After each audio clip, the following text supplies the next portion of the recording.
नमस्कार दोस्तों, आप सभी का हमारे YouTube चैनल में स्वागत है। आज का जो हमारा वीडियो है काफ़ी इंपॉर्टेंट है। आप पूरे वीडियो के लास्ट तक बने रहिएगा। आपको बहुत अच्छे चीज़ समझने के लिए आज वीडियो में मिलेगा। आज हम लोग देखेंगे बीए सेकंड ईयर के अर्थशास्त्र के पहला पेपर का इंपॉर्टेंट क्वेश्चन हम लोग देखने वाले हैं। ठीक है, ये देख पा रहे हैं आप, ये बीए सेकंड ईयर वाले स्टूडेंट के लिए आज का जो वीडियो है बहुत ही खास है। और बहुत सारा वीडियो हमने अपलोड कर दिया है, आई होप आपने उसको देखा ही होगा। तो आज का जो हमारा वीडियो है बीए सेकंड ईयर का पहला पेपर अर्थशास्त्र का, तो इनका मेन जो इम्पोर्टेंट क्वेश्चन है जो एग्जाम में कैसे पूछे गए हैं और कौन कौन से जो सवाल है वो लगातार पूछे जा रहे हैं एग्जाम में, और इस साल कौन से प्रश्न आने वाला है, इनका संभावना आपको देखने के लिए मिलेगा और काफी इंपॉर्टेंट है। और नो डाउट ये वीडियो आपके लिए हेल्प करेगा ही करेगा। एकदम अच्छा है, समझ में भी आएगा आपको। अगर चैनल में नया है फ्रेंड तो चैनल को जाके सब्सक्राइब कर लेना, ताकि इस तरह से जो भी इंपॉर्टेंट वीडियो रहेगा वो आप सभी को मिलते रहेगा, राइट ना। अगर चैनल अच्छा लगे फ्रेंड, लाइक कमेंट करना मत भूलिएगा। ना केवल ये चैनल यही रुकने वाला है, बल्कि और आगे आपको भविष्य में मैं वीडियो अपलोड करूंगा तो वहां आपको तुरंत नोटिफिकेशन में मिल जाएगा। और जो भी बेल आइकन का बटन है उनको प्रेस कर लीजिएगा, दबा दीजिएगा, ताकि हर वीडियो आपको तुरंत मिल सके, राइट ना। तो चलिए फ्रेंड, वीडियो को हम लोग स्टार्ट करते हैं। और जो भी और सब्जेक्ट है, इतिहास आपने लिया है, अगर हिंदी साहित्य आपने लिया है ना, तो सभी चीज पर हमने वीडियो अपलोड कर दिया है। राजनीति आपने लिया है तो हमने उस पर भी वीडियो अपलोड कर दिया है। दो दो पेपर है सभी का। नो डाउट उससे जो चीज हम बताए हैं उस चीज वीडियो में, उससे ज्यादा आपको बाहर में देखने के लिए नहीं मिलेगा, राइट ना। तो वहीं से प्रश्न देखने के लिए मिल सकते हैं। बिल्कुल चांसेस है, एकदम 80 से 90% प्रश्न बिल्कुल आ सकते हैं एग्जाम में।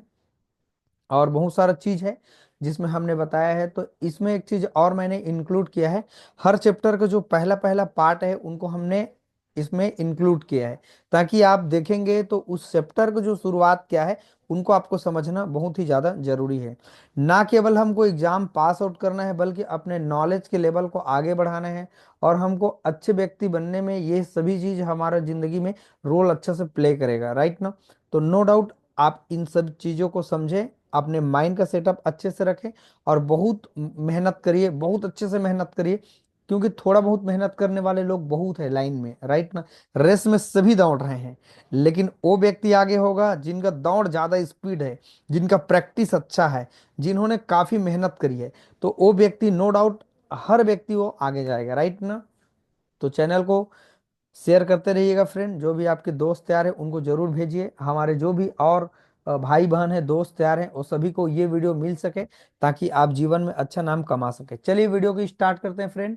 आप पूरे वीडियो के लास्ट तक बने रहिएगा, क्योंकि मैं बहुत सारी चीज़ों को वीडियो के दौरान समझाता हूँ। इसी के अंडर में बहुत सारी चीज़ को मैं कवर करता हूँ।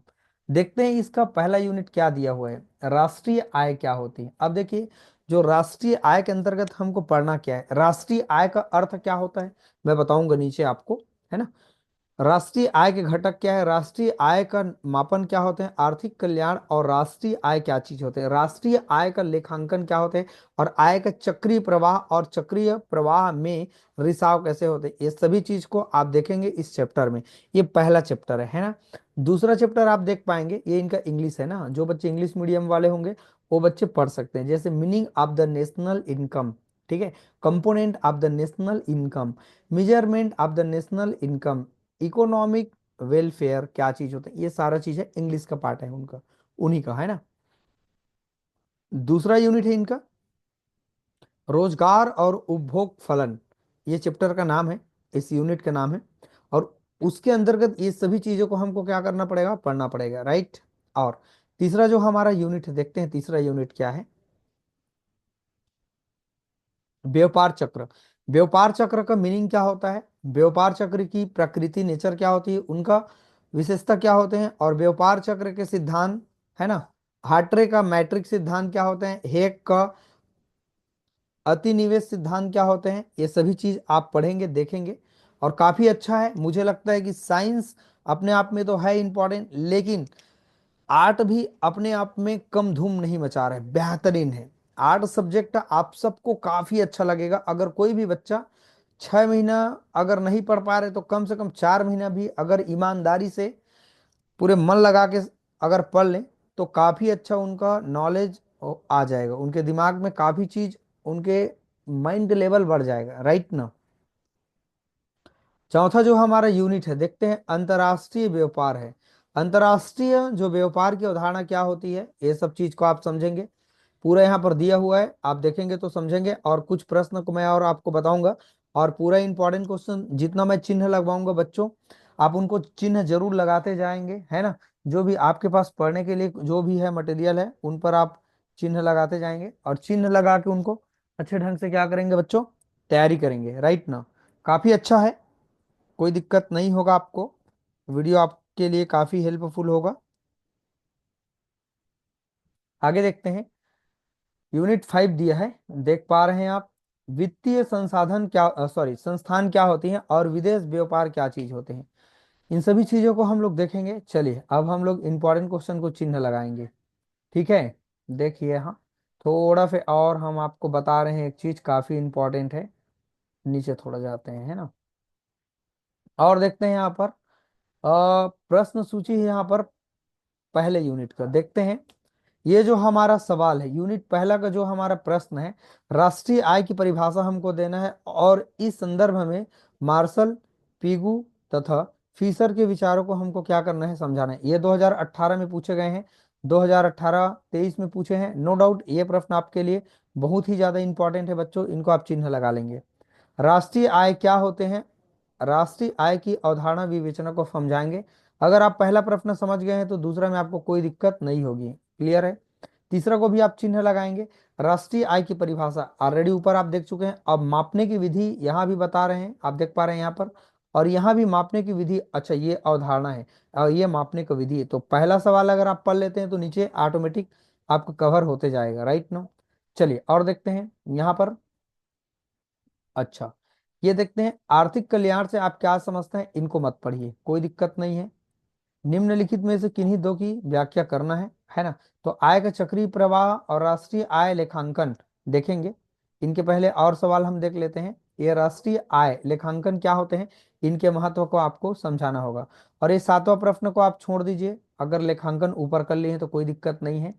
ये आठवां प्रश्न आप चिन्ह लगा लेंगे। ये आय के चक्रीय प्रवाह की अवधारणा को हमको क्या करना है बच्चों, समझाना होगा, राइट ना।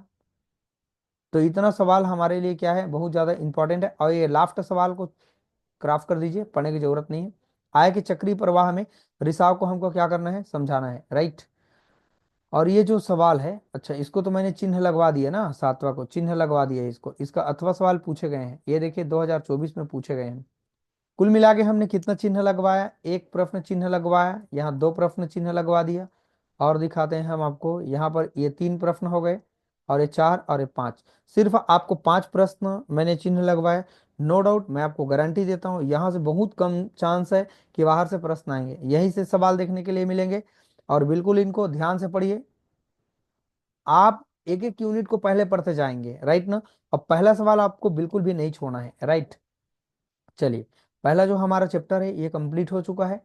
अब दूसरा हम लोग देखते हैं, दूसरा यूनिट में क्या दिया हुआ है। दूसरा यूनिट आपके लिए काफी इंपॉर्टेंट है, हर चैप्टर आपके लिए इंपॉर्टेंट है। देखते हैं कितना सवाल है।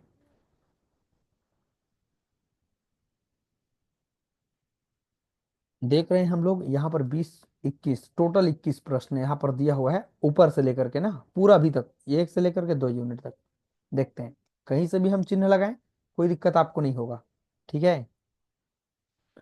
चलिए, हाँ ये 18 जो प्रश्न है इनको आप मत पढ़िए। हाँ, चलिए ऊपर को मैं आपको बताते जा रहा हूँ। ऊपर के यहाँ पर जो सवाल है हमारा, पहला सवाल क्या है देखते हैं। पहला सवाल आप किसी भी हाल में मत छोड़े, क्योंकि उसी के आधार पर बाकी चीज बनते हुए नजर आते हैं, राइट। तो ये पहला जो सवाल है, रोजगार के प्रतिष्ठित सिद्धांत की व्याख्या हमको करनी है। पूछे गए हैं अलग अलग सत्र में, आप पूरा देख पा रहे हैं कौन कौन सत्र में कहाँ कहाँ पूछे गए हैं, कौन कौन से यूनिवर्सिटी में। और ये सभी कॉलेज के बच्चे के लिए इंपॉर्टेंट है, अगर गवर्नमेंट कॉलेज हो, प्राइवेट कॉलेज है, और दूसरे भी यूनिवर्सिटी से पढ़ने वाले जो भी बच्चे हैं। जो हमारा यूनिवर्सिटी है शहीद नंद कुमार पटेल यूनिवर्सिटी है, और जो भी बच्चा अटल बिहारी वाजपेयी यूनिवर्सिटी से जुड़े हुए हैं उनका भी सिलेबस सेम है, राइट ना। और जो भी बच्चे सरगुजा यूनिवर्सिटी है और जो भी यूनिवर्सिटी से जुड़े हैं, अगर उनको लगता है कि उनका सिलेबस सेम टू सेम है तो वो बच्चे भी तैयारी कर सकते हैं और अच्छा नंबर बिल्कुल ला सकते हैं, इन पर भरोसा करिए, आप अच्छे से कर सकते हैं, राइट ना। चलिए, हाँ ये सवाल आप चिन्ह लगाएंगे 12वां। किन्स के रोजगार सिद्धांत की आलोचना हमको करनी है, तो ये बताना है हमको। इन सवाल को नहीं पढ़ना है। ये जो हमारा 11वां सवाल है, इनको मत पढ़िए। और हम आपको दिखा रहे हैं, एक लास्ट में हम उपाय एक जरूर बताएंगे कि अगर कोई प्रश्न, अगर बता ही देता हूँ, अगर कोई प्रश्न आगे पीछे हो जाता है, इतना चीज अगर आप पढ़ के गए हैं तो उसी से रिलेटेड चीजों को अगर आप पेपर में लिख देते हैं तो आपका नंबर बिल्कुल भी कटने के ज्यादा चांस नहीं रहेगा। कटेगा जरूर, लेकिन उतना नहीं कटेगा जितना आप सोच रहे हैं। तो कोरा पेज में कोई भी चेकर नंबर नहीं दे सकता। आप कुछ न कुछ उसमें लिखे जरूर, उससे रिलेटेड चीज को अगर लिख देते हैं तो नो डाउट आपका राइटिंग अच्छा होना चाहिए। और जो हेडिंग होता है, जो ब्लैक पेन से लिखा जाता है, अगर ब्लैक पेन यूज करें तो अच्छी बात है। तो उनसे अगर आप लिख रहे हैं, अच्छा हेडिंग लिख रहे हैं, राइटिंग अच्छा हो, तो काफी चीज आप कर सकते हैं, अच्छा नंबर आपका अच्छा आ सकता है। उपभोग फलन क्या चीज होते हैं, ये देखते हैं कौन कौन सी यूनिवर्सिटी में पूछे गए हैं। ये सवाल आपको नहीं पढ़ना है। चलिए और देखते हैं, उपभोग का मनोवैज्ञानिक नियम क्या होते हैं, ये इंपॉर्टेंट है आपके लिए। और बहुत सारा अथवा भी दिए हुए हैं, इनको आपको करना है। किन्स का अ, विनियोग गुणक क्या होते हैं, कैसे कार्य करते हैं, इनको हमको क्या करना है, समझाना है। यही इंपॉर्टेंट है बच्चों इस चैप्टर का। ये जितना अथवा सवाल दिया हुआ है, आप एक बार जरूर पढ़ें। अगर बच्चों हमारा चैनल आपको अच्छा लग रहा होगा तो लाइक कमेंट करना मत भूलिएगा, क्योंकि काफ़ी मेहनत के बाद ये वीडियो बनता है। और आप जैसे स्टूडेंट अगर हमारे वीडियो को इग्नोर करेंगे, कैसे काम चलेगा, नहीं काम चलेगा। तो हमारा सपोर्ट करिए, हम आपका सपोर्ट जिंदगी भर करेंगे जब तक हम आपके साथ हैं। बिल्कुल ज़्यादा परेशान होने की ज़रूरत नहीं है। कोशिश करेंगे कि हम आपके लिए हर तरह के वीडियो अपलोड करें जिससे आपको काफ़ी मदद मिल सके। तो हम आपका एकदम सपोर्ट कर रहे हैं, मेहनत कर रहे हैं आपके लिए। तो आपका भी जिम्मेदारी बनता है कि थोड़ा से कम लाइक कमेंट जरूर कर सकते हैं। अपने जो भी दोस्त यार हैं उनको आप जरूर इस तरह के वीडियो को देते रहिए, ठीक है। 19 नंबर का जो सवाल है ना, ये काफ़ी इंपॉर्टेंट है। इनको आपको कर ही लेना है अच्छे से। पूंजी की सीमांत कुशलता से आप क्या समझते हैं, पूंजी की सीमांत कुशलता को प्रभावित करने वाले कारक तत्व को हमको बताना होगा। ये काफी इंपॉर्टेंट है। बाकी इधर का कोई सवाल को आपको ज्यादा रटने या पढ़ने की जरूरत नहीं है। चलिए देखते हैं हमने कितना चिन्ह लगवा दिया। एक, दो सवाल, तीन, चार, 5 नंबर हो गया। और यहाँ टोटल 6 क्वेश्चन।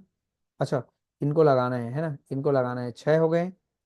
और यहाँ से एक प्रश्न, ये 7 हो गए। और एक ऊपर का अगर पढ़ लें तो ये अच्छा है, नहीं तो 7 प्रश्न में आपका कवर हो जाएगा। प्रश्न संख्या ज़्यादा है, लेकिन हम कहीं ना कहीं वहाँ से अगर काट काट के कम क्वेश्चन बना दे रहे हैं तो कहीं ना कहीं आपके लिए अच्छा है। और कहीं ना कहीं आप अपने टीचर से पूछने के लिए जाते हैं, बता दो सर इम्पोर्टेंट, ठीक से समय नहीं दे पाते हैं। तो ये वीडियो देखने के बाद आपको सारा चीज़ कवर हो जाएगा। 22 नंबर का जो प्रश्न है यूनिट 3 का, देखते हैं पहला हमारा सवाल क्या है।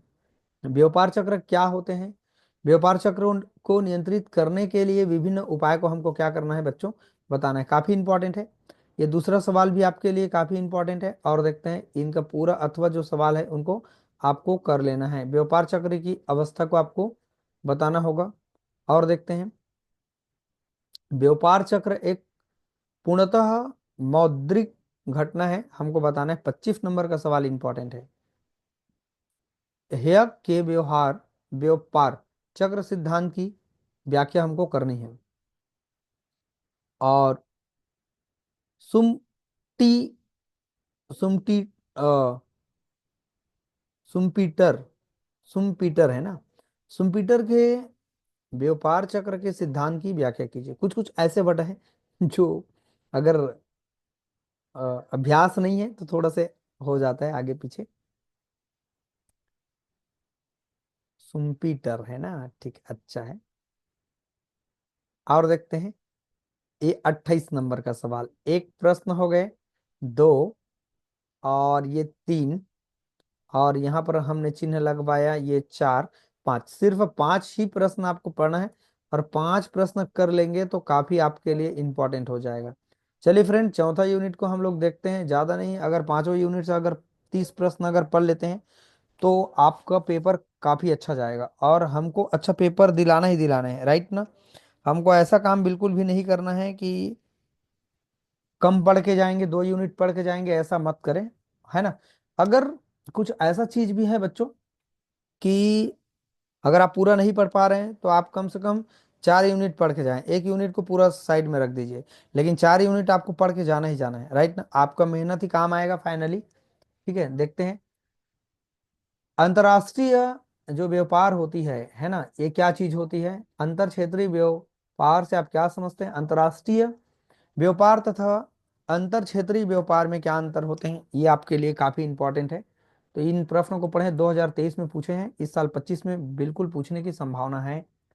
ये आपका 30 नंबर का प्रश्न आपके लिए काफी इंपॉर्टेंट है, ये 31 भी काफी इंपॉर्टेंट है। और देखते हैं, ये 33 नंबर का प्रश्न काफी इंपॉर्टेंट है। और ये 34 को आप मत पढ़ें, कोई दिक्कत नहीं है। ये 35 नंबर का क्वेश्चन भी आप मत पढ़ें, कोई दिक्कत नहीं है। ठीक है, तो मैंने कितना चिन्ह लगवाया देखिए आप, 33 एक।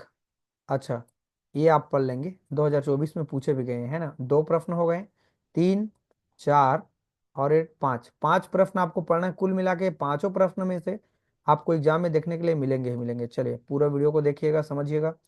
अभी बहुत चीज बचा है ना, अभी तो स्टार्ट हुई है वो चीजें, अभी काफी और चीज देखने के लिए आपको मिलेगा।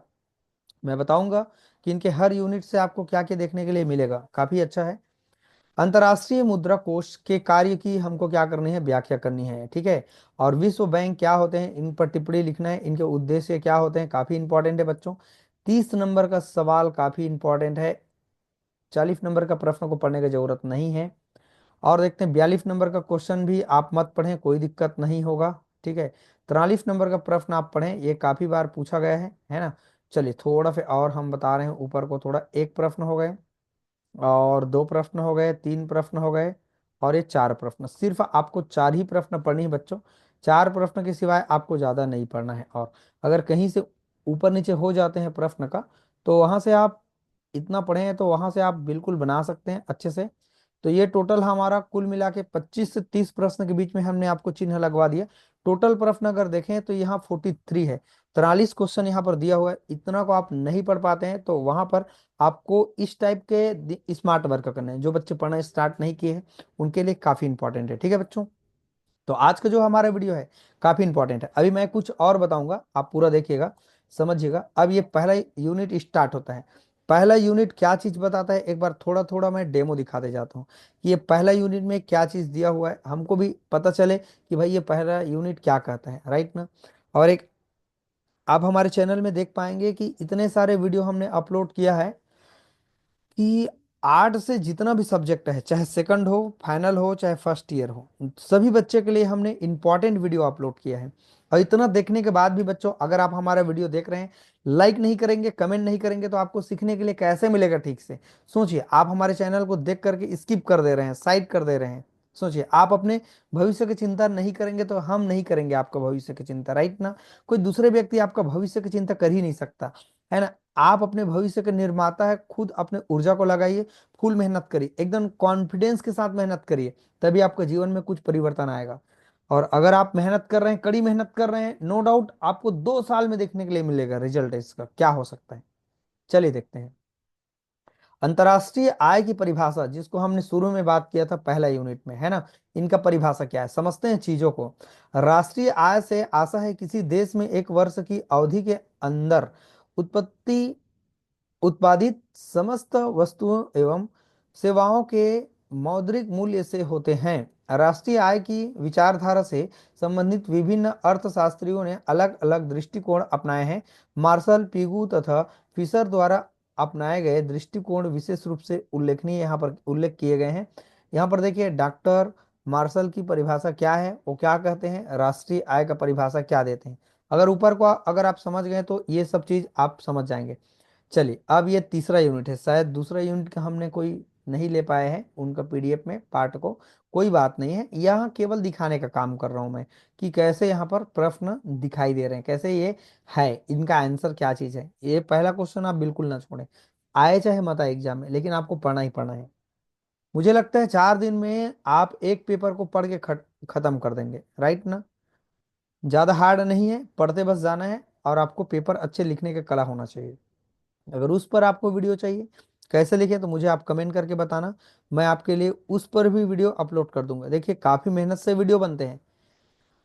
देखते हैं, व्यापार चक्र का आशय क्या होते हैं? व्यापार चक्र को नियंत्रित करने के विभिन्न उपायों को हमको समझाना है। देखते हैं।